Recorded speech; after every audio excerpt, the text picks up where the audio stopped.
আপনারা তো জানেন আমরা সবসময় কোক ড্রিঙ্কস করি, হয় না, বাট আমাদের তো ভাবি আমরা মাউন্টেন ডিউ কোমল পানীয় হিসাবে খাই। তবে আজকে একটু ভিন্নভাবে ট্রাই করব। আজকে আমরা এটা শ্রিম্পের সাথে একটা আমি এটাকে বলছি মাউন্টেন ডিউ শ্রিম্প। তো আমরা আজকে তৈরি করবো এটা, চলুন দেখা যাক। প্রথমে যে কাজটা করবো সেটা হলো আমি যদিও আমার মনে হয় শ্রিম্পগুলো ধোয়া, কিন্তু আমি আরেকবার ভালোভাবে শ্রিম্পগুলো ধুয়ে দেবো। অনেক কিছু মেস এখানে, কারণ আমরা কিছুক্ষণ আগে কিছু মাছ টাছ ধরে আসলাম। তো ভালোভাবে আমি শিমগুলোকে ধুয়ে নিই। শিমগুলো ধোয়া হয়ে গেছে। এখন আমরা এটাতে খুবই সোজা পুরো মাউন্টেন ডিউটা এর মধ্যে ঢেলে দিব। ঢেলে আমরা 20 মিনিটের জন্য মেরিনেট করব। 20 মিনিট মেরিনেট করব। এই 20 মিনিটের মধ্যে আমরা আমাদের এখানে পেঁয়াজ কাটবো, রসুনটা কুচি কুচি করে কেটে নিব, এগুলো রেডি করব। সো মশলা হিসেবে কি কি লাগবে সেটা যদি একটু বর্ণনা দিতেন। মশলা হিসাবে আসলে এটা মশলা হিসাবে তেমন কিছুই লাগবে না। শুধু পেঁয়াজ, রসুন, তারপরে ব্ল্যাক পেপার থাকলে ভালো, লবণ অল্প, সামান্য অল্প অল্প লবণ লাগবে, আর টমেটো কেচাপ। তো এখন আমরা তাওয়া গরম করছি। পেঁয়াজ আর রসুনটা টুকরো টুকরো করে কেটে নিয়েছি ছোট ছোট করে। আর তখন বলতে ভুলে গিয়েছিলাম, আমরা এখানে বাটার ইউজ করব, প্লেন বাটার। এটাই। তো আমাদের তাওয়া গরম অলরেডি হয়ে গেছে। আমি প্লেন বাটার, আমি যে বাটারটা কিনেছি এই বাটারটা আসলে পুরোপুরি বাটার না, এটাতে আমি জানি না কতটুকু বাটার, 30% স্প্রেড সম্ভবত। সো আমি অল্প একটু তেল ইউজ করব। সো বাটারটা আমি দিচ্ছি।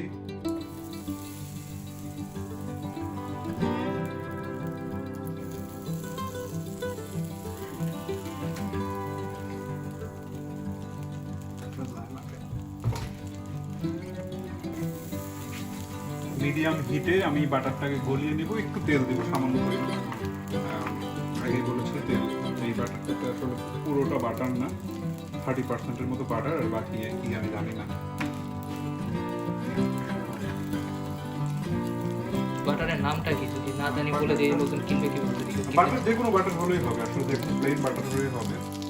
এটা আসলে এটাই লাগবে আমার কোনো কথা না, যে কোনো প্লেন বাটার হলেই হবে। আসলে এটা পুরোপুরি প্লেন বাটারও না, এটা আসলে 30% বাটার আর বাকি 70% অন্য কিছু। আচ্ছা, বাটারটা মোটামুটি গলে গেছে। সো বাটার গলে যাওয়ার পরপরই আমি এখানে আমার পেঁয়াজ রসুন ছিল, প্রথমে একটু রসুন দিয়ে নিই।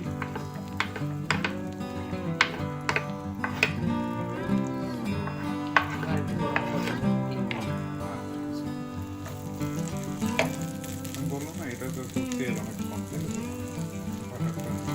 ব্রেডের সাথে জন্য ভালো।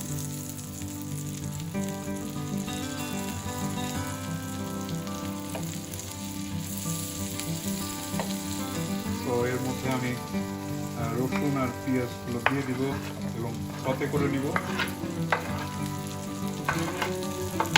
সতে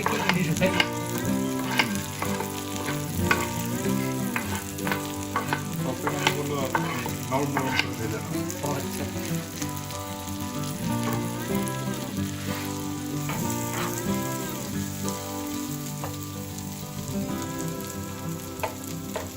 আমাদের পেঁয়াজ আর রসুন অলমোস্ট সতে হয়ে গেছে। তো এখন একেবারে নরম নরম করে ভেজে নিয়েছি।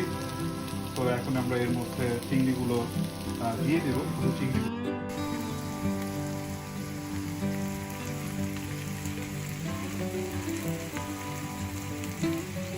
চিংড়িগুলো দিয়ে দিচ্ছিস। চিংড়িগুলো দিয়ে মাউন্টেন ডিউ কি হবে? মাউন্টেন ডিউগুলো আমার লাগবে পরে, মাউন্টেন ডিউগুলো আমরা ব্যবহার করবো পরে, চিংড়িগুলো ভাজা হয়ে গেলে।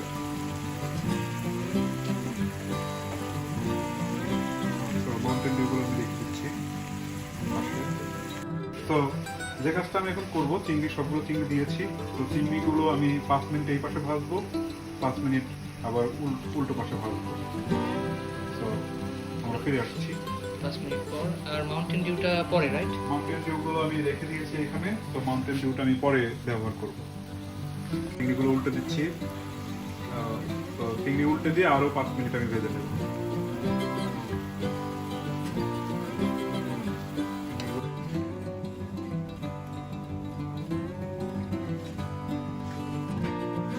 We cooked this a few days ago, and it was one of the best shrimp dinners I had. So I requested for him to cook it for me again tonight. Okay. So, what if it doesn't taste like the other day? I'm sure it's gonna taste the same. So he is pretty confident. Yeah, because I'm not actually really didn't change anything from the actual recipe. So, like for your information, this recipe is like it is my recipe. Mr. Ketchup to see. Probably I'll do more things with the shrimp. Shrimp with milk, shrimp with egg. Shrimp and Mountain Dew. So like maybe I'll make some Mountain Dew chicken, and then maybe I'll make some, I don't know,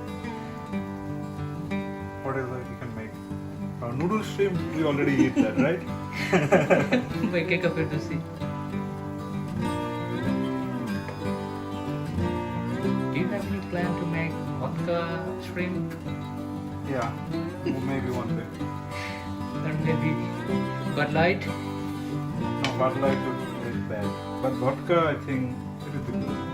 If you like put some vodka or whiskey with shrimp, I think it might taste good. You don't know. You should try. অল্প একটু লবণ দিয়ে দিচ্ছি, খুবই সামান্য পরিমাণ লবণ আমি ছিটিয়ে দিচ্ছি, খুবই সামান্য।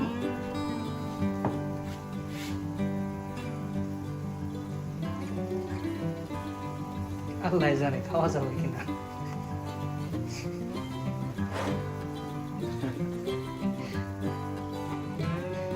Mister ketchup ফেরদৌসির guinea pig. তো আমার চিংড়ি মাছগুলো ভাজা অলমোস্ট শেষের দিকে, 5-10 মিনিট আমি ভেজে নিয়েছি। এখন আমি এর মধ্যে টমেটো কেচাপ দিয়ে দিব। আপনার ইচ্ছা মতো আপনি টমেটো কেচাপ দিতে পারেন। আপনি দেখছেন আমি কত দিলাম। টমেটো কেচাপ দেওয়ার পরে আমি যে কাজটা করবো, আমি আসলে এরপরে মাউন্টেন ডিউ রাখা মাউন্টেন ডিউগুলো আমি এর মধ্যে ঢেলে দিব।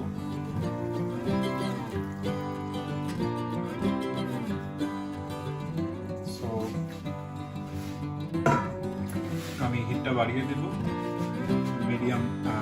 Medium high. তো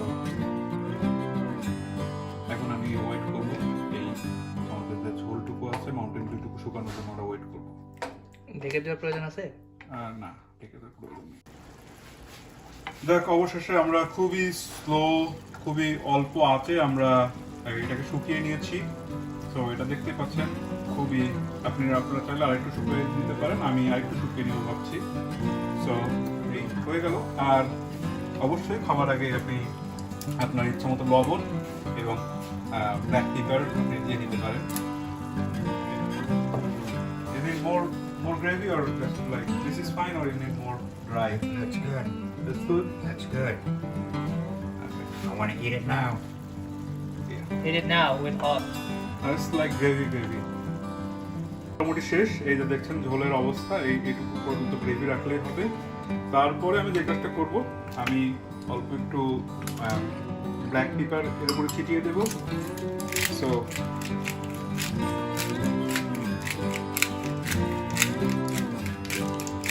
পুরো গ্রাউন্ডেড, এটা ফ্লেভারের জন্য অনেক সুন্দর লাগবে। একটু আপনারা চাইলে একটু লবণ দিয়ে দিন। সো এখন পরিবেশনের সময় দেখা যাক আমাদের এই মাউন্টেন ডিউ শ্রিম্প কেমন হলো খেতে। Ronald, what do you think? How the shrimp is? It's pretty freaking good. Is that the word you want to say, or any other words? I think I could eat this about 3 times a day. Cool. So you are happy now? Mm-hmm. Alright. You should make it and try it.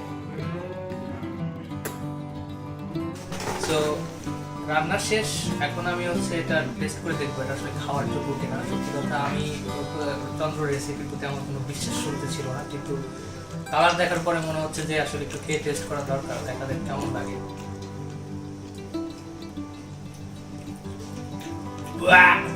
আসলে ভালো, অসাধারণ ভালো, সত্যি অর্থে ভালো, সত্যি অর্থে ভালো লাগছে। সো আপনারা যদি বাসায় নিজেরা রান্না করে খেতে চান খেতে পারেন। ঝাল না, মিষ্টি ধরনের, আমেরিকানরা এটা আসলে বেশি পছন্দ করে, আমরা এশিয়ানরা হয়তো নাও পছন্দ করতে পারি কারণ আমরা একটু ঝাল খেয়ে অভ্যস্ত। আপনারা চাইলে নতুন নতুন ঝাল যোগ করতে পারেন, but overall the way he cooked it's good. Thank you. Okay